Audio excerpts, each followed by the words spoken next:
FEMA has released preliminary flood maps for Willacy County, and it doesn't look good for residents without flood insurance. CBS 4's Patrick Shelvier spoke to one family living in a flood-prone area.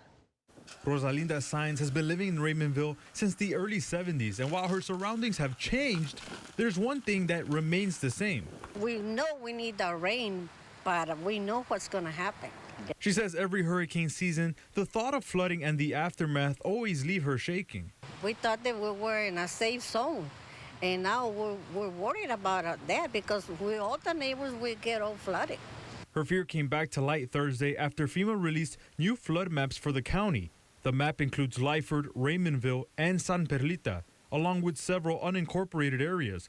The agency is also urging residents to examine and buy flood insurance, something insurance agent Abraham Padron agrees with. If you're not in a flood zone, you're talking about anywhere between $300 to $450 a year.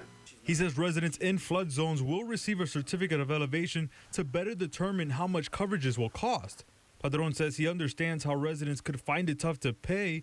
He says it becomes a lifesaver in the long run. It's important that you definitely consider, and you should buy it and consider having that flood insurance. It's one of the best coverages you can get out there, and it's not as expensive as anybody would think.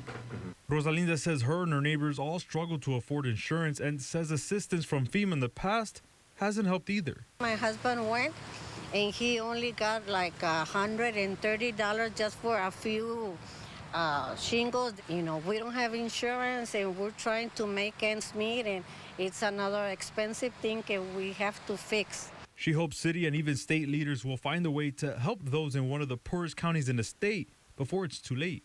I don't know how can they fix the problem, but I know the city's been trying, but well, let's see what happens next year.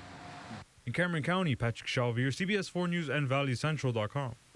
Padron says anyone looking to purchase flood insurance must remember that it won't go into effect for at least 30 days after they make the initial call. Now, the flood maps, the new ones, will go into effect April 5th of 2017.